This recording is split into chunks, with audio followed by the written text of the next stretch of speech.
All right, how are you doing, guys? How was your spring break? So thanks, good. Studying? Yeah. Yeah, I know some study, some travel. So everyone has different life. Anyway, okay. So last time when we talked about, we started to talk a little bit about how to model flood vulnerability. We know how to do wind vulnerability. And I talked about the hydrologic modeling and hydrodynamic modeling. Do you guys remember what is the output from the hydrologic modeling? Do any of you remember? What is the output? So when we start to talk about flooding, we talk about several steps. We need to do hydrologic modeling to get an output and use this output for hydrodynamic modeling to get another output. So what is the output that we get from hydrologic modeling? Do you guys remember? It's all about flood. What kind of thing about flood? No, the Q. So hydrologic modeling is kind of process that tells us if we have amount of rainfall is falling on the ground, it tells you how much water stays on the ground and how much water goes as a deep infiltration. And I told you that there is a method that is called curve number that use the land use and soil to, based on the land use and soil, it tells you how much goes deep infiltration and how much surface runoff. And based on some processes, you will know how much water flow you will have in each major stream. Do you guys remember how's this flow look like? We draw a curve that has Q and has time, and this curve is something like this. Do you guys remember what is the name of this curve?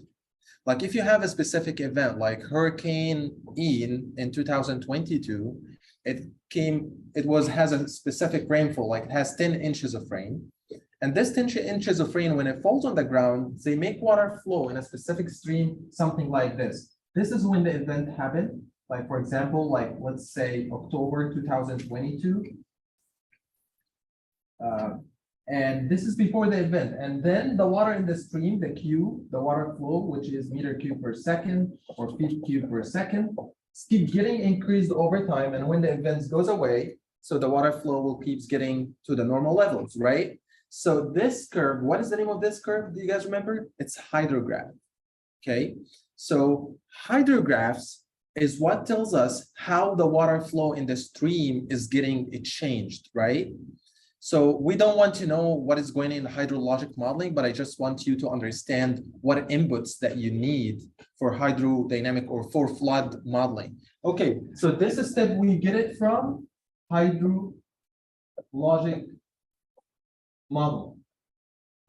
Then we use this in the next step, which is the hydrodynamic modeling. So the hydrodynamic modeling, take this flow and transform it to. So what we need is a flood depth, right? So you make like a boundary of your study area, and then you use finite volume, finite difference, finite element, and then you mesh your area. You make like, do you guys remember when you have SAP 2000 and you make like a finite element mesh? So this is something like this. You define the flow here and the flow there and the flow there, and you have a stream. And then you solve this mesh.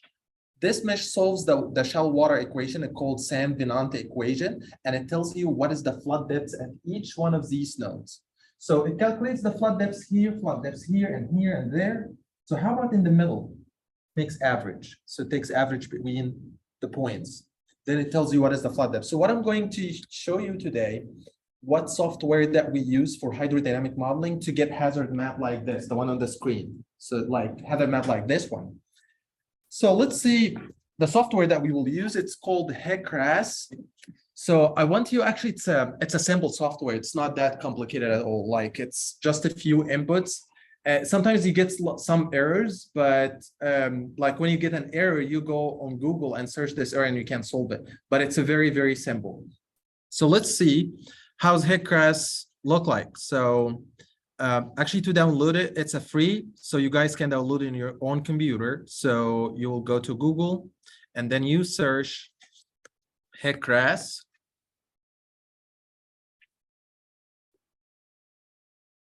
So you will open the first link. It's a tool developed by the US Army Corps of Engineers. Then you will go to downloads. and then you will find HEC-RAS 6.3.1, and then you will primarily download from this link. Then you download the software and then install it like any other software you install in your computer. Then when you open the software, it will be something like this. Doctor, you're gonna record this? Yeah, it's recording. Yeah, so here's how's the software. This is the visualization or the interface of the software. It's just like a bunch of, you start your own project. Like it just like tells you, do you want to open a new project? Do you want to create a new project? Do you want to import things from outside? Tells you many things from the outside. So we just prepare our project. So we want to, actually the process is you do hydrologic modeling. This on a software is called HEC-RAS, but it's a very, very long process and also requires some ArcGIS modeling. We are not going into this, like the hydrologic modeling. Thing is, some people try to connect what they did in HEC-RAS to develop this with HEC-RAS and develop them together. What we are going to do right now, we are going to start with HEC-RAS right away and see how's this process look like. So first thing, I will hit file. I make sure that my units are as needed as I need. Like if you are working with US units, so you make sure that you are using US units. If you want to use SI units, so you change these units. But right now I will work with US units and then I will develop new project. So I will say, I'll click on new project. Then you choose the location of this project. So let me, here is my laptop.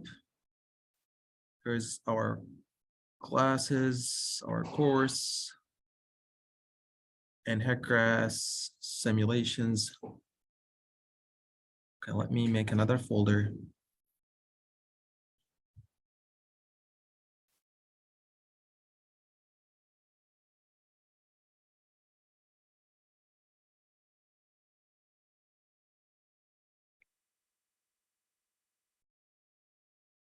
Start something here, the HEC-RAS simulations.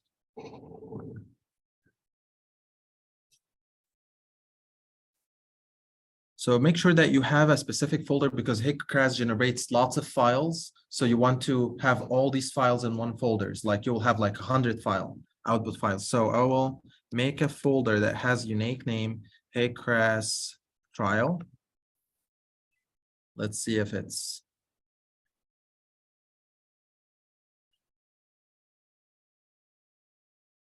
okay, so I have HEC-RAS trials and I will name this project, actually because of the city that we will develop flooding to, it's called Lumberton. So I will name with the name of the city, Lumberton. And it will be, the extension of this project will be .brg, that means project. So this is just a name and I will say, okay. All right, so I developed my project name. So the next step is to do any hydrodynamic analysis. One of the main elements, so actually there's two main elements of hydrodynamic analysis, is the water itself that run in the stream and the topography that the streams run in. Because based on the topography, like your digital elevations, this is how the water is gonna move. Like this, where is the downstream and upstream. And the second thing is how much water do you have? So the main two elements is the topography and the water that you will put in the topography. So we will start with topography. To generate the topography in HEC-RAS, there's something called RAS mapper. RAS mapper, you import your digital elevation map of your study area, and then you generate the topography from the digital elevation map. So let's see how can we do it.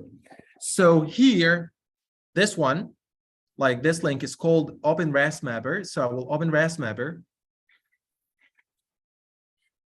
All right, so it will be blank. There's nothing here to show. So the first thing that I will do here is I develop a train. So I click on the train, right click, and I will create a new RAS train. Okay, it asked me to define a projection. So I will say yes. Okay, let me define a projection for my train. So the projection is that you can create it in HEC-RAS or you can import it from files that you have. I already have files from my Lumberton case. So what I'm saying is I'm gonna open a folder that contains the projection. like a shapefile of the city or like something like the, yeah, let's go to these shapefiles. Here, I have maybe this shapefile has a projection. And then I open this shapefile and it catch the projection from this shapefile. Actually, the projection is NAD 1983. Maybe you will use other projection like WGS 1864 or whatever projection that you would like, but you will have to have projections. You can get the projections like develop a new one, or you already have files that you are working for your project that already has projection embedded in it, and you grab the projection from them and put it here. So that's what I did right now. Okay, so after done with the projection, I will say, okay, so right now I have a projection. The second thing it asks you, develop a new train. What is the new train layer that you want to add? So I will add a train. So in this, you add a digital elevation map. Do you guys remember the raster maps? The raster maps is a map that tells you, or the raster map of the digital elevations tells you what is the elevation at each point in your study area. So this is the maps that we need. You should have this data. And I told you before how to get this data from NOAA imagery or from the USGS. You can search either both of these two websites and you get digital elevation maps for the entire US. So NOAA can provide you high resolution digital elevation maps, can provide you digital elevation maps with accuracy 1 meter by 1 meter. Like this 1 meter and 1 meter, and tells you what is the elevation in this. USGS, I believe the maximum accuracy is 10 meter by 10 meter. This is the maximum that you can get. So it's better to work with 1 meter by 1 meter or 10 meter by 10 meters. 1 meter. So what is the cons for this? What is the downs? Yeah, it will take lots of time because it needs to like read all the information for each 1 meter by 1 meter. Okay, so maybe you will have 1 million pixel, 1 meter by 1 meter. For the same study area, you will have 100,000 pixel that is 10 meter by 10 meter, or maybe less. Okay, so I have my digital elevation map for this study area is stored. Okay, let me show you how is the, yeah, this is the raster map. Actually, I will show it to you in ArcGIS verse. So here's the, let me close all these hazard maps. And let me turn off all these shape files.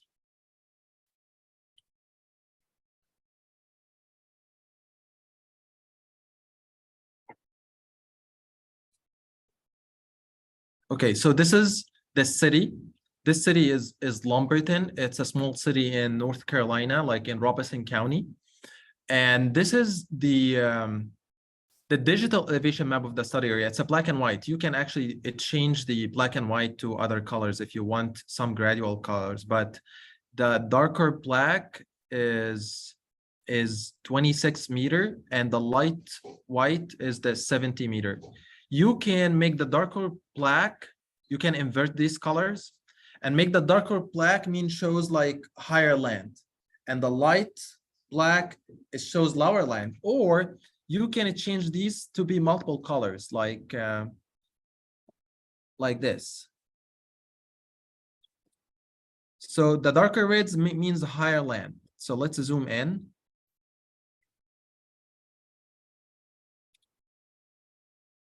And see how these elevations look like. So this actually, the pixel size is very, very small. Like you cannot even see the pixels. Like if I click here, it tells you that the elevation at this point is 45 meter. If I click here, it tells you the elevation is 34 meter. If I click on this bridge, actually capture the bridge. Can you see? Can you see, guys? Like if I turn off this, there is a bridge here, and it captured that there's a bridge at this location that's on a higher elevation. Let's put it back. And if I click on the bridge, it's a 44 meter. If I am outside the bridge, it's a 35 meter. So the bridge is like 10 meters above the ground or 9 meters above the ground. Okay, so this is the digital elevation map. So what I want to do, I want HEC-RAS to read this digital elevation map and generate topography for my study area. So I go back to HEC-RAS and add this digital elevation map. So let's see, where did I save it? All right, so it's here, Lumberton, and raster data, not this one, train. Yeah, so this is the .tif. Do you guys remember the raster maps are .tif? Then I open this, then I will find here is my raster map. But be careful, when you import this raster map into HEC-RAS, there will be an option is saying, do you want to do rounding? What this means? This means like if you have your pixel value is like 34.456, he will round to the nearest or the closest 1/32 or 1/10. Don't do rounding because it will make sharp, you know, that like you'll have a pixel. So there will be not a smoothing between the pixels. You need the pixels to be smoothed with each other, not like blocks over each other. So you do no rounding, because if you did rounding, it will be like, you will see that the topography is like stairs. Like you are rounding here and then jumping from a pixel to another pixel. But what you want is that the edge of these pixels are with each other, are moving smoothly with each other. So what I do is here is that I will go none for rounding, non-rounding, and then I will say create. When you say create, it might take from 10 minutes, maybe to 1 hour to read your digital elevation map. Depends on what? The pixel size. So if you, and also the study area. If you have a very big study area, maybe it's a pixel size 10 by 10, but we are talking about county or maybe the entire state of Florida. So it will take very, very long time to read all your map. But if your area is small, but also the pixel size is very, very small, maybe 0.5 meter, it still will take a long time. Okay, so I run this before I came to the class. And once you hit create and start creating, you will end up having,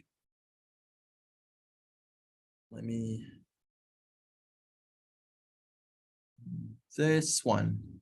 Okay,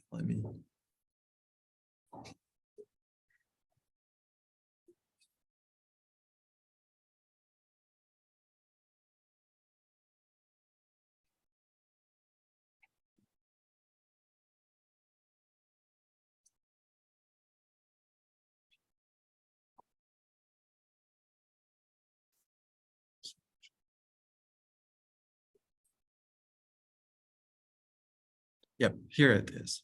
So once you run and say create, it will read all your hazard map. So let's assume that I clicked create and you left your software running for an hour, you will end up with having. So which one? Oh, this one? Yeah, they have like this. The light green, that means this is a lower land, like the river runs in this green and this green and this green, and the red is the higher land. And I imported another layer, a shapefile of the delineation line. The delineation line is the rivers or the main streams. This is a main stream and this is a main stream, and it shows you how the main streams look like. Okay, so this is once you are done with creating your topography. So if I click on the train, you need to activate it. And then if you put the cruiser in any location in your train, it tells you what is the elevation of the map. Like tells you here's the elevation is 117, 118, tells you the elevation everywhere. So let me zoom in to see how's this map look like. Can you see? It's a very smooth. It captured everything. Actually, there is a railroad here. So it captured the railroad, and here's the bridge, show you where the bridge is. And there is a levee here. This is a levee.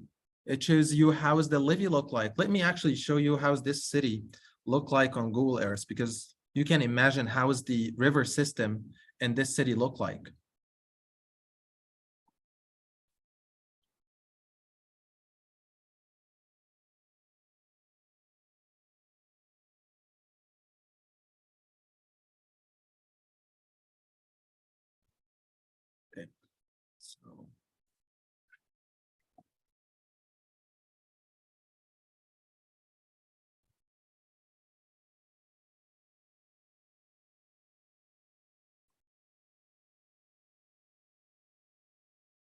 So I put in the search Lumberton, North Carolina.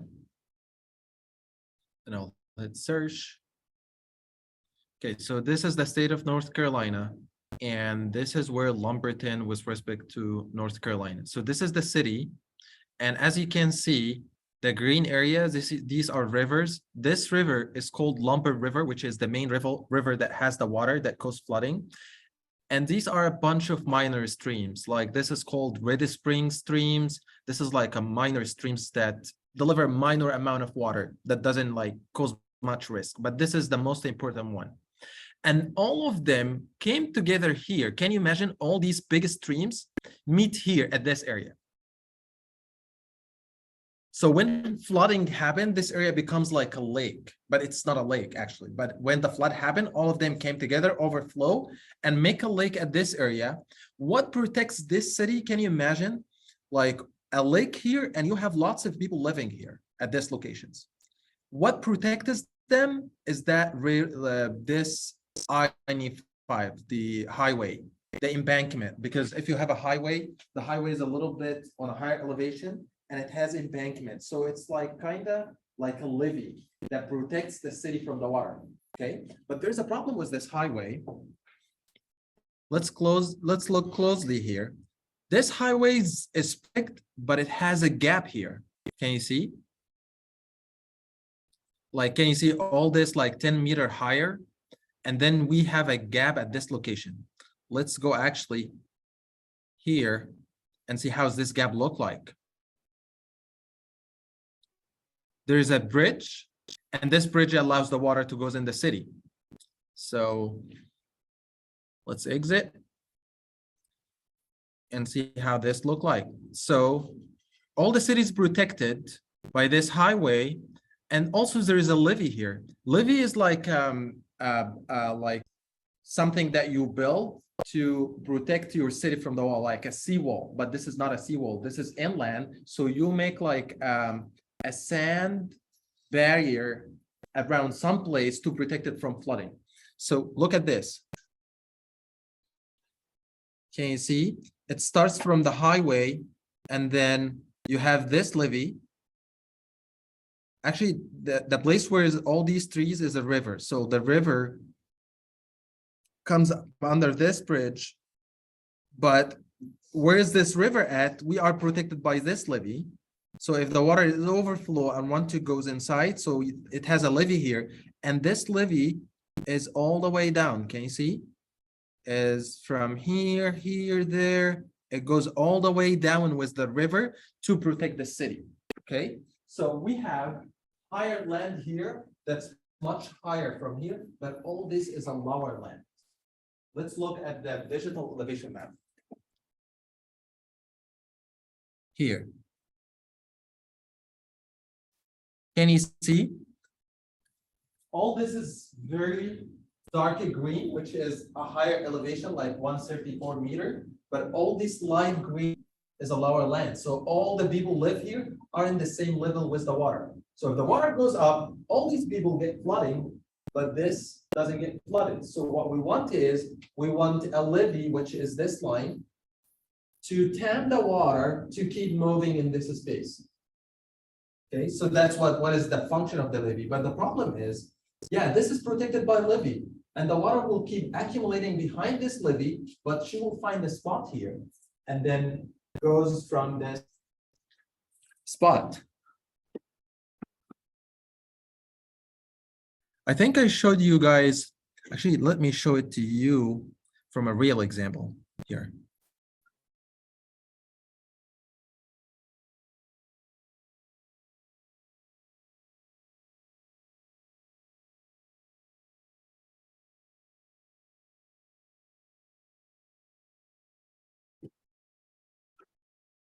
Right.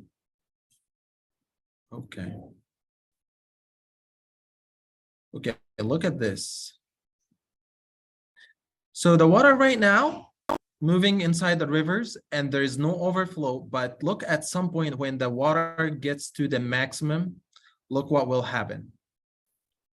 So everything is protected by the highway and the levee, but at some point the water will keep, sorry, Yeah, look at this. The water is coming from this area.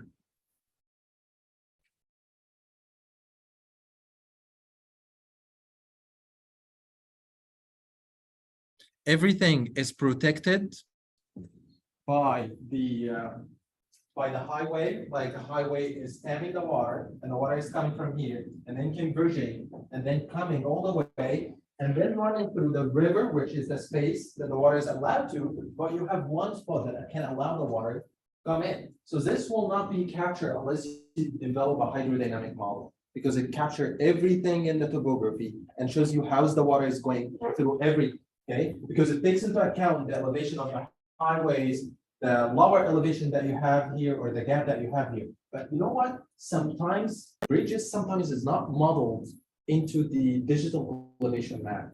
And your job as an engineer is to look at the digital elevation map and see if it captures everything. Because maybe it shows you have a bridge here, but it doesn't show that there is a gap here. And then it connects the bridge and make it like a solid wall. So sometimes we need to model the bridges into our hydrodynamic models. I mean, like to make a gap in the digital elevation map, because sometimes digital elevation map is processed by people. So sometimes when you process them, you can close this gap and you will not see it. So your model will not represent the reality. So what you want is any gaps inside your model, like let's assume that this bridge is closed in the digital elevation map. Like, so the water will be blocked here and keep accumulating and make a lake here and then jump around. So that is how when we model a floodplain, we need to look at each bridge inside our area, because the bridges is the structures that allows the water. Also, if you have a dam, you need to model the dam. If you have a dike, if you have a culvert, you need to model all these structures in your model. If it's blocked in the digital elevation map, so you'll have to open them. Okay, so let's see at this opening in the real life. I mean, like in the Google Maps. So yeah, I believe this bridge is here. Look, yeah, here's the bridge. Can you see where's the water is going under this bridge and how it looks like. Let's see how this look like in the digital elevation map. So in the digital elevation map, so the bridge here and here, and then there is opening here. So the bridge is well modeled in the digital elevation map, but if they are connected, so we need to open them. Either we model it as a bridge in HEC-RAS or we model it as a bridge in the topography. So we need to open it either wise. You guys understand that? Okay. When you say open, how do you open it? You can create this, like you take this into ArcGIS, and what you do is I make a polygon here, and I give this polygon an elevation and merge them. We say burn the bridge into the dam.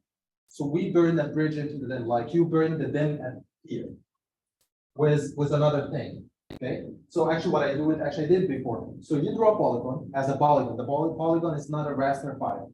And then you convert the polygon to a raster file with a specific elevation. And then you merge two together, and it will take the elevation from the polygon to the new map. So I believe this is the short thing that you do. If you decide to do this in HEC-RAS and model it as a bridge and give like, but in HEC-RAS is much more advanced, because in HEC-RAS you tell HEC-RAS that you have how many beers, what is the bridge size, everything about the bridge. But actually I would rather do it in the digital elevation map. So I make sure that I have opening here and the water has a space to flow. Okay, or your model will be like a trash. It doesn't represent the real life. You might have a very good visualization, but it doesn't represent the real life. Yeah. Okay. So right now I checked everything about the topography. So right now I see that my topography is ready to do the next step. So what is the next step? The next step is I save this. I say save and close. Right now I'm done with the topography. So let's go to the next step, which is the geometry. So I go to this button, view or edit geometry, or you can come here and say edit geometric data. So, or click on this one. So this one will open this window for you, a window like this. And geometry, I mean by geometry, do you guys remember if you are working on SAP 2000, you want to draw the slab and then define the boundary condition of the slabs and define the loads and define the constraints like hinges, rollers. This is the same thing with geometry. We need to define what is the boundary of our study area. Okay, so to be economic with computational modeling, we don't want all this study area, right? From what we can see, the water will not be everywhere here. The water will be maybe moving at this area and moving at this area, maybe here, here, there, but there is no water here, there is no water here. Maybe there's water coming from here, but I'm not interested in this water. And I'm only interested in the water that is coming to the city from this to upstream to the downstream, okay? Because this is a completely different city. I'm looking at this city. So first one, I need to know what is the limit of my boundary, okay? This is the very thing. The second thing, I will start draw a mesh or draw the boundary of my mesh. How can I draw it? So you will find here something that is called 2D flow area. So I click on 2D flow area. For this 2D flow area, I will pick my upstream based on my hydrologic modeling. Because in hydrologic modeling, if this is your area and you have a stream like this, and there's less stream, something like this, there's catchment and catchment here. So when I pick this hydrograph, it tells me what is the flow here. I want to know this point where I pick that flow from, okay? For example, I will assume that I have the flow at this point, like this is taking the water from a catchment, and this is taking the water from the catchment and deliver it here. So I will start with here and put the water flow at this point, okay? So what I will do is, I will start my area from here. Like I will click on 2D flow area and then a bin will appear. And then I will start drawing my area, something like this. And I will try to confine the boundaries of the river. Like I see that this area is low. I know that the river is here, but I know when it floods, it will go beyond. I see this area is big from the color, but this is the lower area. So I will confine this lower area. Oh, maybe this area. And if I see that the flood is going beyond my area, I might adjust this area. I just like want to be economic with the computations. All right, so, and then I will go all the way down here, like this.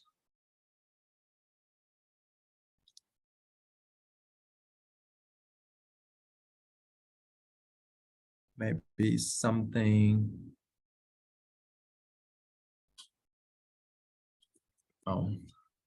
Yeah, let's name it. Actually, I double clicked and it, my 2D area is like, it says like, name your 2D area.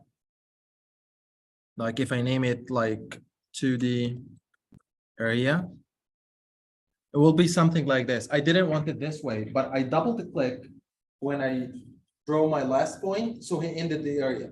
Because when you want to end your area, you double click and it's ended. So he make a line from the last point to the first point. So this is what I wanted. This is not what I wanted. I wanted to make it like this, this. So you can adjust it. Like if you draw it not right, so you can go to edit. You will find move points or add points, but it will take much time. So actually what I would recommend, I will click on this area and say delete 2D area.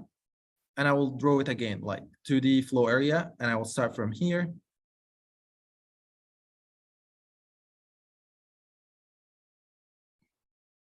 Maybe here.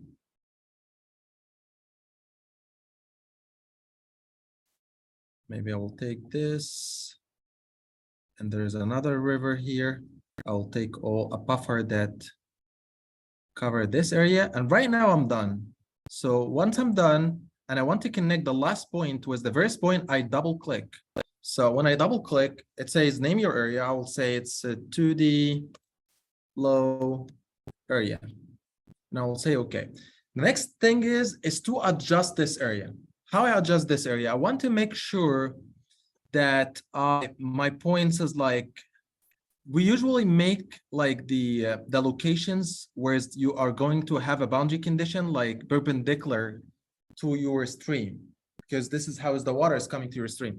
I'm gonna make a boundary condition here at this line. So if I want to adjust this area, like edit and move points, maybe I will move this point a little bit here and this point a little bit here. If I plan to have another boundary condition, maybe I saw like, okay, that's too much area that doesn't have water. Let's move this point something like this.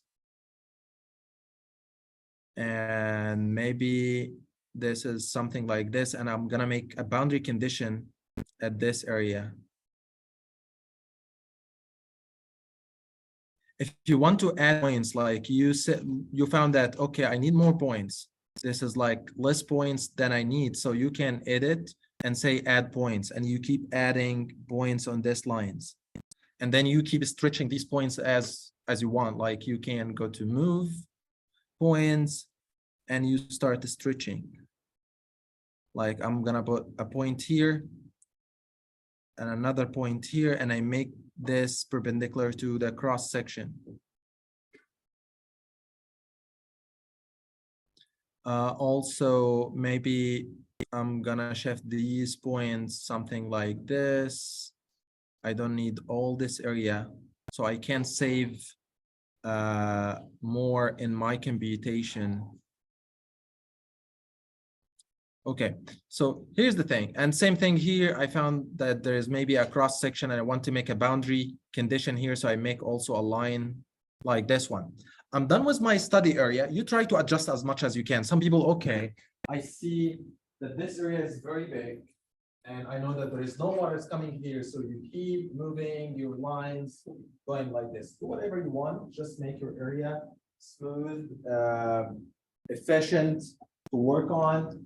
And you feel comfortable with everything, then you start making the mesh. So let's see, if we start making the mesh, see how much elements that we are gonna have. Usually HEC-RAS, if the number of elements, like these elements, the finite volume elements, is more than 1 million, it crash. Like if your area, if your elements start to be like more than a million, it doesn't run very good. Sometimes they crash in the middle of running a model, it crashes. So to be less than a million, like maybe 800, 900, maybe a million, but over a million, it will be too hard to run a model. Okay, so let's see.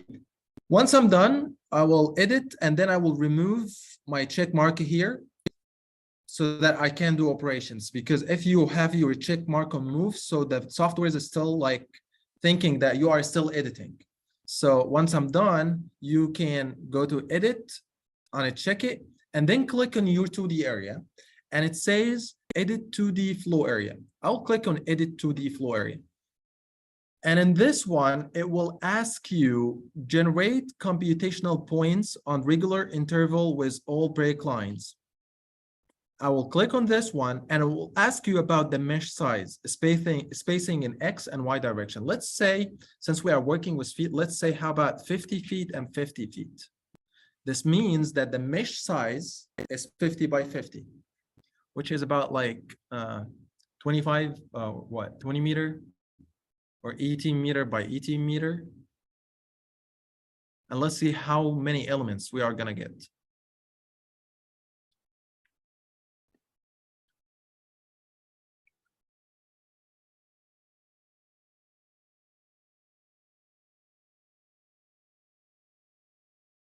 What happened? All right, so here's the elements. Can you see how many? More than a million, like 1.2 million. So what I'm gonna do, how about increasing them to 70 by 70? And then say generate, it says that the mesh that we generated, it will be gone.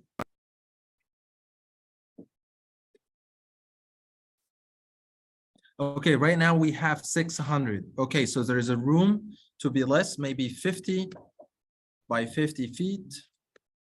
So what was the verse? It was 50 by 50. Okay, let's make it 60 by 60. And see how many you're gonna get.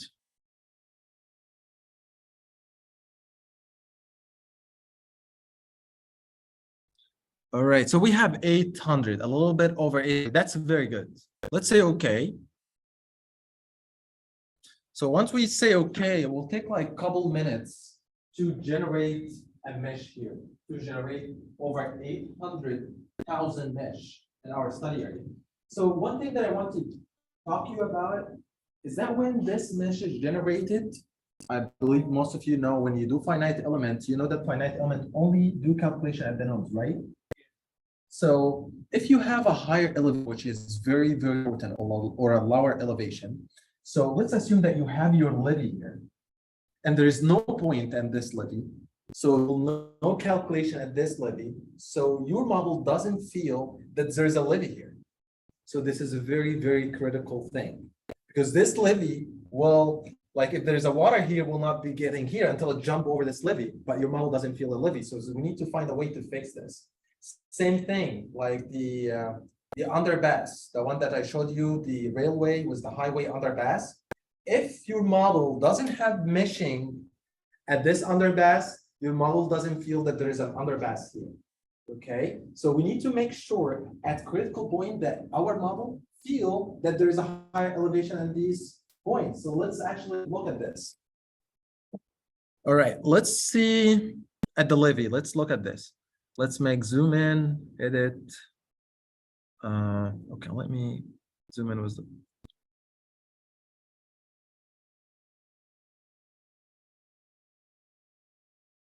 All right. Can you see here? Here's my levy.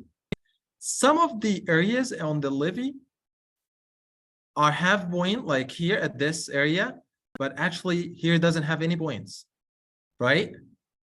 Some has points, some doesn't have points. So we use what is called break lines. What is break lines is, we make like a dummy line at the levy locations, like here's my levy, I make a line where is the levy at, and make my mesh to mesh around this levy, to force having a point on the top of this levy. So that's what is called break lines. So for example, if, yeah, here's called BC lines, this one. If I click on this one, and let's draw one. Let's,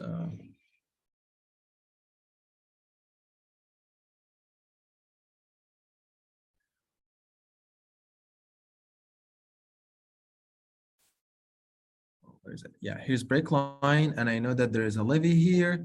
So I draw a line here. I'll just make an example.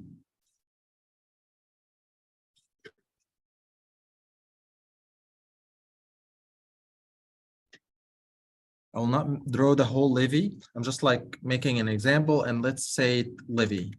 Let's name it levy and say okay. All right, so what I'm gonna do, let's click on this line and not click on this line. Let's click on the 2D area, edit 2D area. And what I'm going to do, I'm going to force mesh recomputation.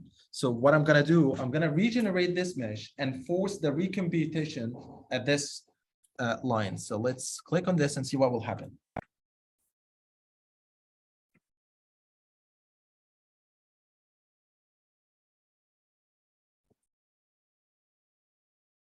Also, I use these break lines if at area, like I'm using a very big mesh size, but at some locations, I know that's very narrow and I need to decrease the mesh size. So I draw multiple break lines close to each other and force the meshing to be very, very small at this area. So it captures everything in this area.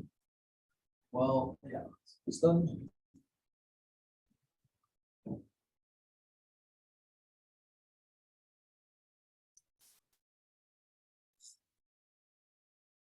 Right now, the numbers is getting increased.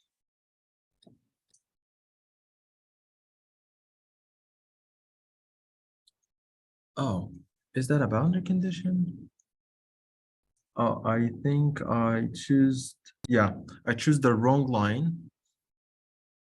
This is not, this is called not break line. This is boundary condition line. So let's delete this line.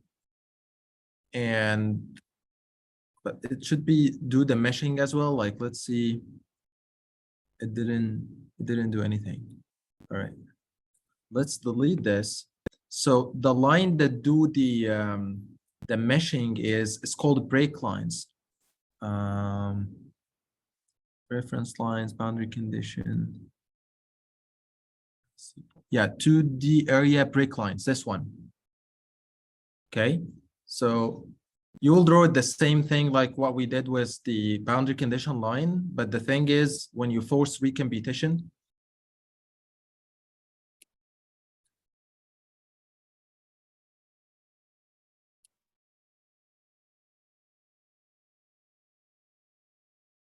to do 2D area break lines.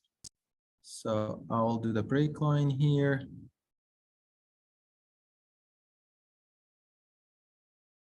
We'll use the boundary condition lines in a few minutes. All right, let's see, Levy, and say okay.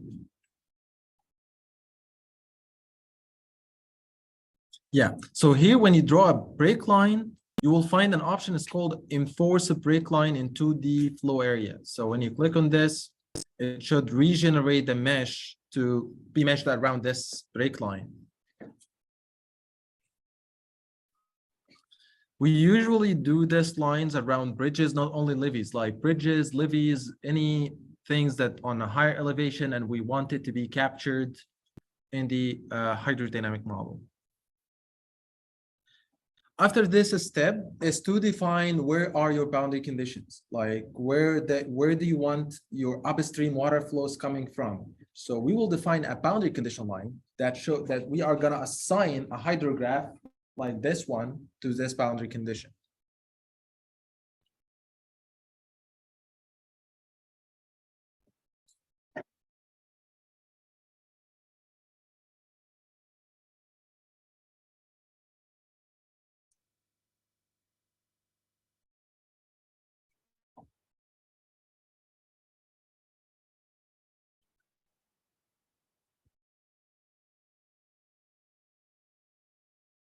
Okay, yeah, can you see?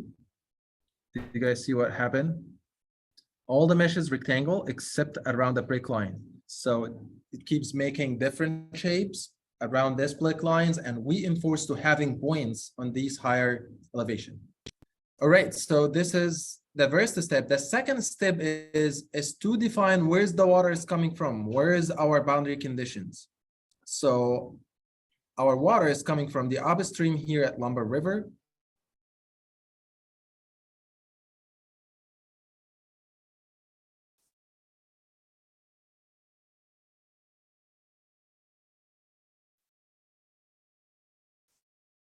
Here. So I'm gonna draw a boundary conditions line, BC line. And this BC line, what I do is I make a line just here, very, very close to my mesh. And here, and I will name it Lumber River. I'll say okay. So my boundary condition line is created, and I will make another boundary condition line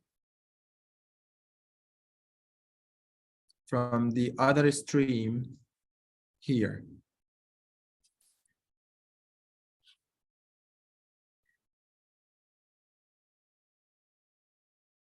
And that's lots of zoom in.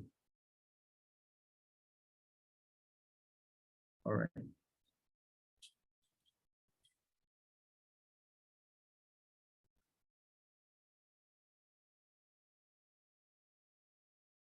And I will name this, it's called Red Springs Creek. And I have my boundary condition on this mesh. And one further step is to click on my mesh, edit flow area, and I'm gonna make enforce mesh recompetition, just in case if adding my boundary conditions messed up with catching some points, I reinforce the mesh to capture the boundary condition lines, to capture the break lines and everything that I made. Right, so right now my geometry is ready, but you can increase the accuracy. Like I included only 2 main streams. You can include 2 streams, 3 streams, 4 streams. whatever you would like. Maybe actually you can have hundreds of streams in your area, like even the small canals in your neighborhood, you can add this, but this will make your analysis computation very, very big. So what we do is we capture 2 or 1 main streams, that is the one source of the water, and we get this into the analysis. And the small streams, we might neglect it. And I'm gonna show you in a few minutes how this look like. So the flow data for this streams, you can get it from the USGS. Let me show you how we can get the flow data. So the flow data, you either have a hydrologic model that gives you the water flow for a specific scenario that you are running. Like, let's assume that we are running a 100-year event. So how people know that this is charged for a 100-year event? How people know that this is charged for a 500-year event? So that this charge is coming from the rainfall, right? So we start with the rainfall, do hydrologic analysis, get the flow associated with the rainfall that happens for a 100-year event, and then use this to develop the hydrodynamic model. So let's see how people get rainfall. Let's see. So there's, before the USGS, let's see how can we get rainfall. So there's a website with NOAA called Atlas 14. Atlas 14. So Atlas 14 is a NOAA tool that tells you what is the expected rainfall for each location in the US. Like, you pick the cruiser here and you can zoom in your map. Let's like go to Lumberton here. Where is Lumberton? Yeah, Lumberton is here. And I will pick this cruiser and put it on top of Lumberton here at this location. That's my city. And if you scroll down, you will find a big table that tells you what is the average recurrence interval of rainfall. It tells you 1 year, 2 year, 5 year, up to 1,000 year return period. So, and we usually use average rainfall over 24 hours. So it can tell you what is the average rainfall that can happen in a year for this specific location. And this average can be hourly, can be in 24 hours. Like, in 1 hour, what is the average rainfall? In 24 hours, what is the average rainfall? So this is what this table tells us. So for 24 hour, the 100, let's not 100, let's go to 500-year event.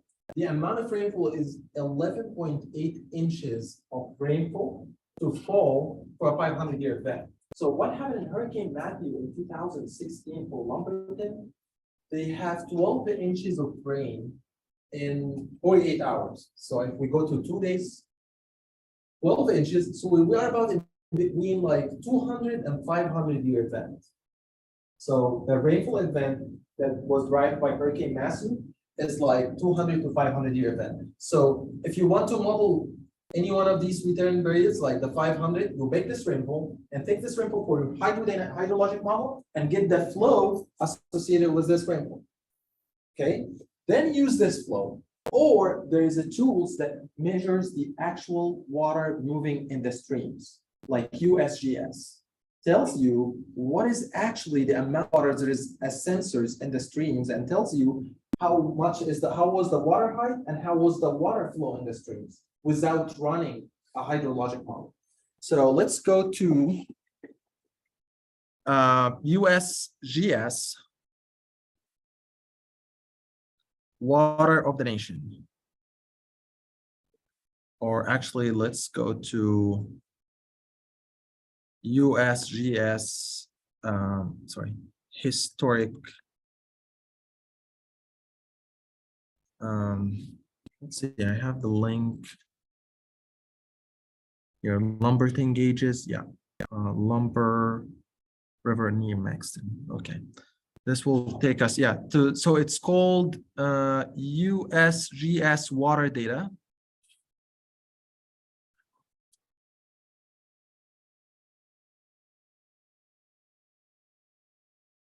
Lumber River, actually they changed the website.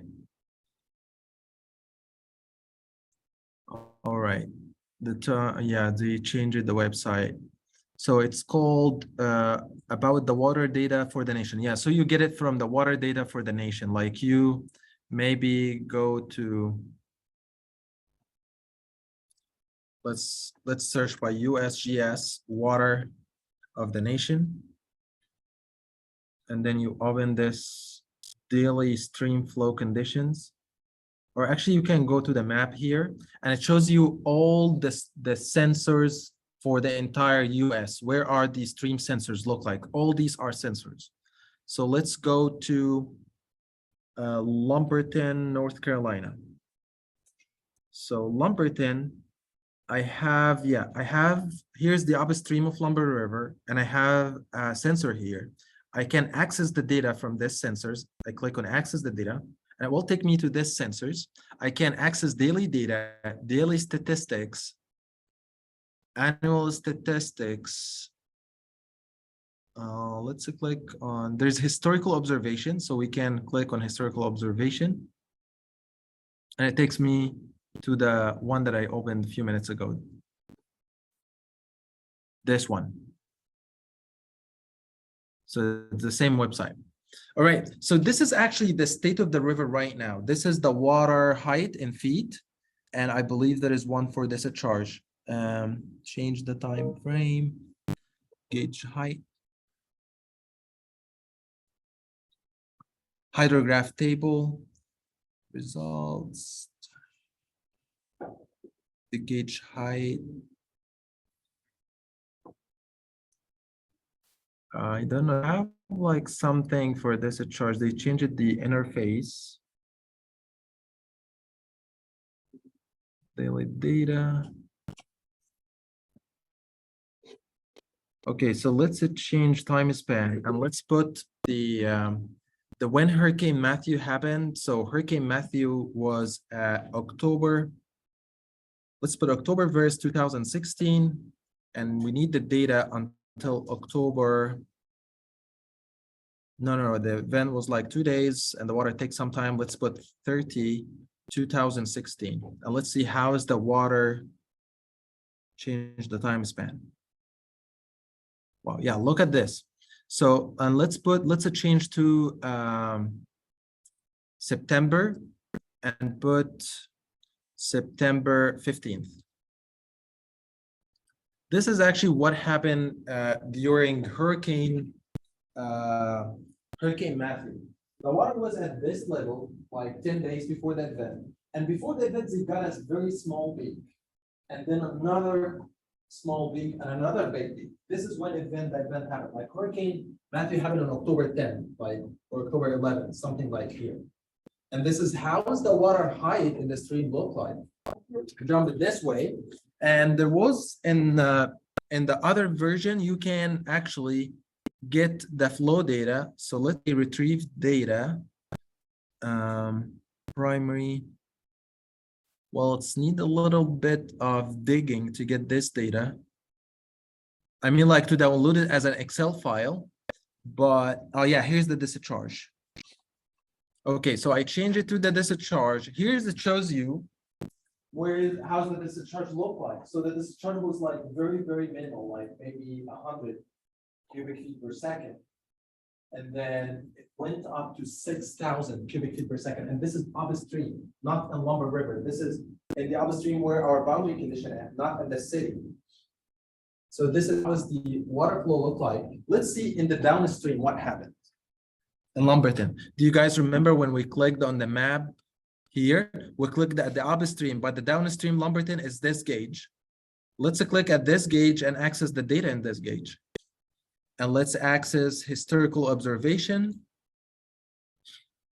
And this is the gauge height. Let's go to gauge discharge. And let's put do you guys remember the dates? Change time span. Put September 15, 2016. October 30th. Oh, 16, right? Yeah, 2016. Change time span. Okay, so how is the flow in the downstream? It's almost a double, like you see. And actually, that's what happens on the gauge. The gauge keep recording until 14,000 cubic feet per second, and the gauge is broken because the water swap the gauge, and we mess the records here, and then start recording after some time. So this is how the water flow, but actually it's obvious, like you can do some interpolation and or draw a line or something, so you know the flow. You can use this data actually and give it to HEC-RAS as a boundary condition right away without doing a hydrologic analysis. But this will give you an actual event, what happened exactly at Hurricane Matthew. But if you want to look at return period based events, you'll have to start with the rainfall provided by NOAA. Like NOAA gave you the rainfall that associated with a 100-year event. You take this rainfall, do hydrologic modeling, and it gives you, this is the hydrograph. But this hydrograph, you don't know. It's something in between 200 and 500, doesn't represent a return period. So if you are modeling this, you cannot call it a 500-year event or a 200-year event. You cannot call it this way. You will call it, this is the rainfall event associated with Hurricane Matthew. When we design structures or when we design or plan cities, we plan the cities on a return period, not plan it on a specific event. So we plan it on a 100-year event, 500-year event. That's how we plan cities. All right, so so let's assume that we were able to get this data in an Excel sheet. Actually, you can download this data. I believe if you said retrieve data, there's some way to download it here. Day hydrograph data, location summary, water data of the nation. I'm not sure where it is, but there is a way to download this data because the website is different. Like the other one was very easy to download this data. Anyway, let's assume here's the Excel file of the water flow for a specific return period, not Hurricane Matthew. And this is the data at 5 boundary conditions. I created like this is whereas I created boundary condition for this study. So I did a boundary condition here, 1, another one here, 2, and 3, 4, and 5. I did 5 boundary conditions, and I put the boundary condition water flow, which is the hydrograph at each one of these boundary conditions. Let's see how does the hydrograph of them look like. So if this is boundary condition number 1, 2, 3, 4. Yeah, they are 6. Okay, 6 boundary conditions. Let's plot them. Insert charts. Let's see how they look like. Okay, cannot plot them this way. All right, let's show you how they look like here.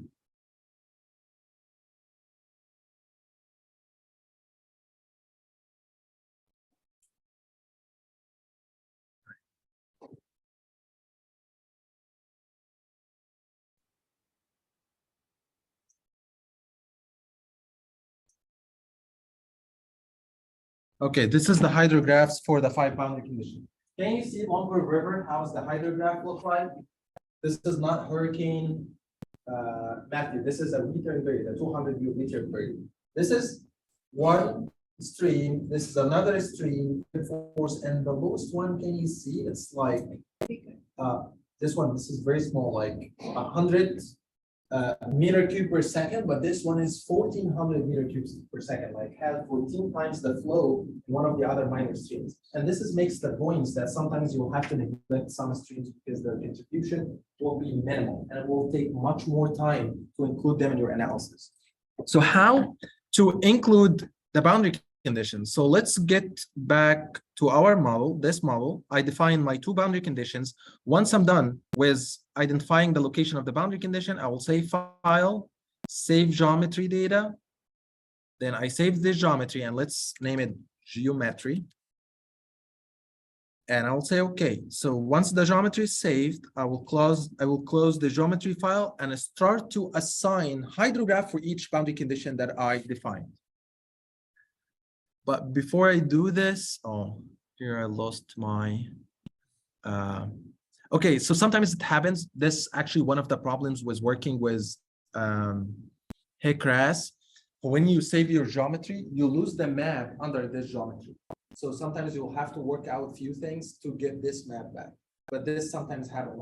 I have my map underneath this from the middle of the nowhere. I lost it. So this is one of the things. And this is also related when you work with a very big number of meshes. So the software keep crashing. So what you can do, I like work it out from the RAS mapper. I work on the RAS mapper. I don't work on the geometry. Like you can create the geometry on the RAS mapper, not on the geometry itself. But let's continue with this. One last thing before I start, I'm gonna make a boundary condition here, whereas the rivers are delivering the water. So I'm gonna do a boundary condition right about here. Let me zoom.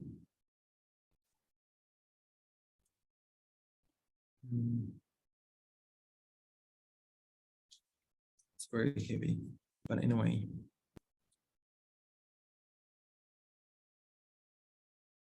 I'll make a boundary condition line because this is the downstream and I want to make sure that my downstream is getting the water, and I will say downstream.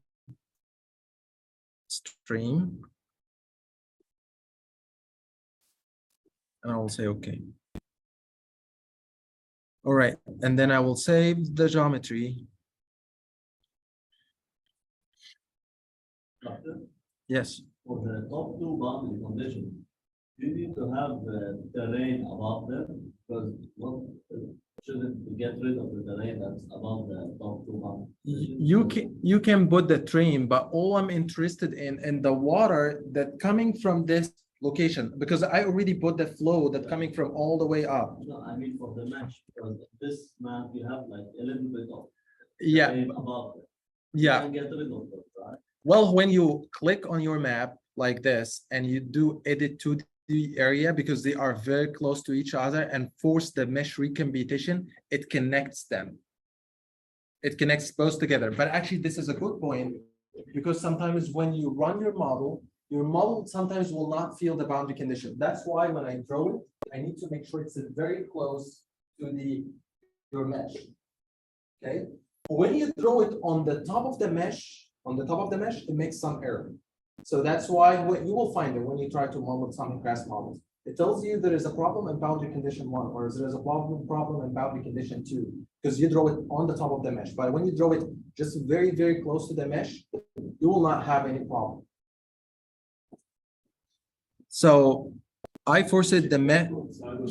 What was that? It can't coincide with the mesh. No, I tried. Sometimes it crashes. Like it tells you there is a problem with the boundary condition. No, I mean, if we force the mesh recomputation, it do this one. Well, maybe in the new version it can. It depends. Like in my old version, that one that I worked with for 5, I usually draw it a little bit lower than the mesh. And when I enforce the mesh, like when I did it up there, let me show you. Let me go all the way here and let's see. Can you see my line? Yeah. It's here and it's connected, like it's on the top of the mesh. Like if I zoom in, well, it's like I draw it a little bit farther. It's not on the top of the mesh. It catches with the mesh. However, I saw some models, they make the line on the top of the mesh and it worked, but this was in the recent version. So you might try it and see what you get. So when you run the model, when you finalize your model, I hit run, it check the compatibility, and before it runs, it tells you there's a problem with this boundary condition. Go and fix it. Okay, so let's file, save geometry.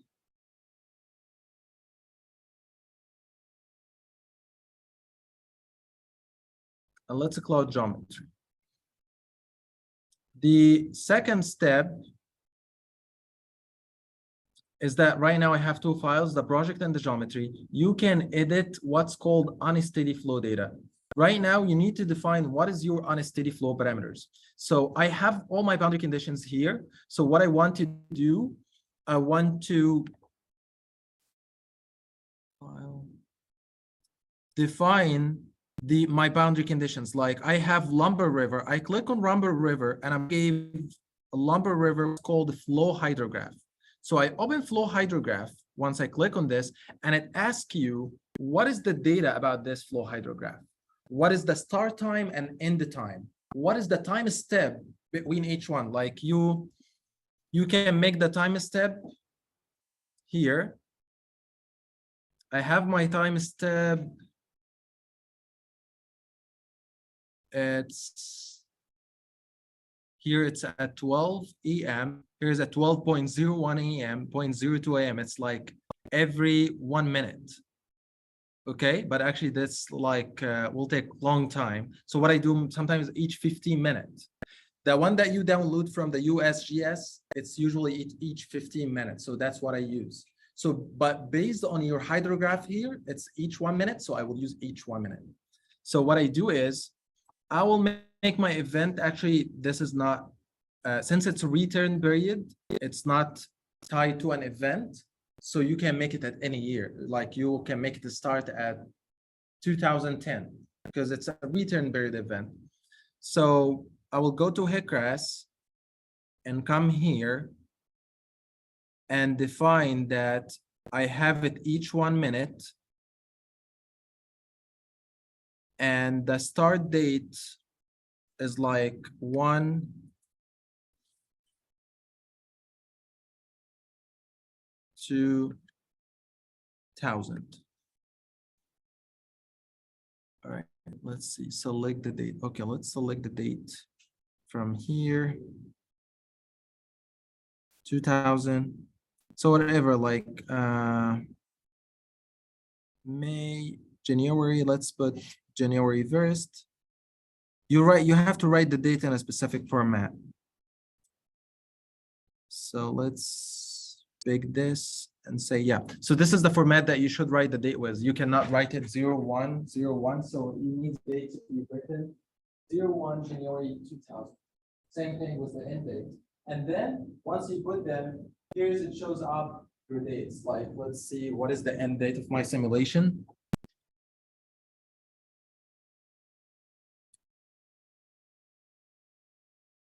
All right, my simulation ends at 7/12. Yeah, it's 1 week simulation.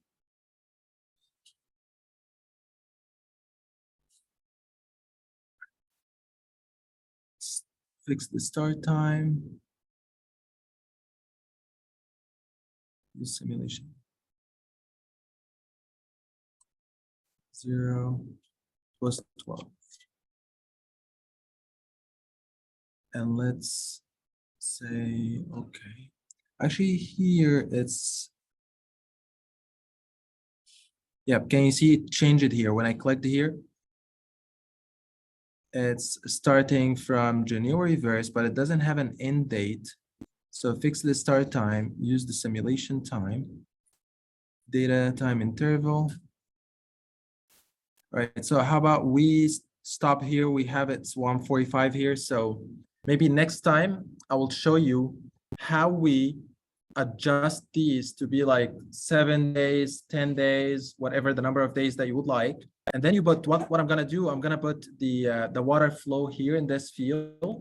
And then you run the simulation. Just we have 2 steps: define the boundary conditions and define the simulation time, the simulation parameters, and then you will run your model. It's a very simple, very easy, but you understand the concepts behind this. And definitely I'm not gonna run a model and then wait it here because it will take like 4 days with this number of meshes to get results. And maybe you are not happy with this result, so you will have to adjust your model. So it will take much more time. But right now you have an idea how a hydrodynamic model is getting built. We are gonna spend like 15 minutes next time to finalize everything about defining the boundary conditions and defining the simulation. And then we will start with using hazard maps to get exposure. Okay. All right. So see you guys next time. Doctor, when is the method? I think I sent an email. It's the 3rd week of March. I think it's. Okay, let me stop this.